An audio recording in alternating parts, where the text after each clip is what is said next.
The next mistake is not doing your proper due diligence, not doing proper due diligence on a franchise. What do I mean by that? Is a lot of times what I see is that people have confirmation bias. This happened to us when buying a franchise. So you get excited about a specific franchise, one or two. You think you can make a lot of money, whatever it is, for whatever reason, you're really excited about it. And so what happens is I would have people that reach out to me. They go, Tarek, I'm looking at buying this franchise. And at the time, I did some one-on-one coaching. So people actually paid me as like a business coach to help them vet maybe a franchise that they were looking at. And so they'd go, well, we want to, pay you to figure out if, this is going to be a good idea for us to buy this franchise. But the tone was like, we're buying this franchise. We just want to make sure it's a good idea. And I'm like, okay, all right. So how many franchisee validation calls have you done? We haven't talked to any franchisees yet. Oh, okay. What about the FDD? Like, have you understand the item 19 in terms of like how much money, like the different locations or units are making? We haven't gotten the FDD yet.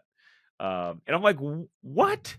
How in the world do you think that you could buy the franchise if you haven't done due diligence yet? So in terms of due diligence, not doing validation calls, meaning talking to existing franchise owners about their experience, right? And there are layers to this, which is you need to talk to 5 to 10 franchisees of that franchise brand, and you need to ask them the same category of questions and document it and take notes while you're doing it, right? Not doing that will get you in big trouble. And what happens is the franchisor sometimes will do group validation calls or recorded validation calls, or they'll send you a list of names.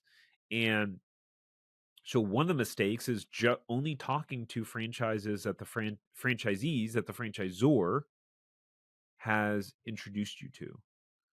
You need to go in the FDD and actually call and talk to other people besides, because the franchisor, if you think about it, of course they're going to send you the franchisees that are all doing fairly well or all happy, right?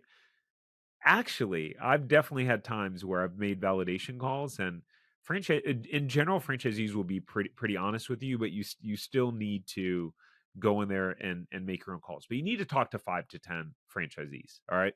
So that's part of the due diligence. If you enjoyed this short clip from the podcast, you can check out another short clip right here.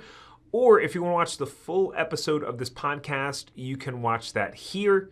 And remember, knowledge is not power. It's applied knowledge that's power. Take care. Have a great rest of your day.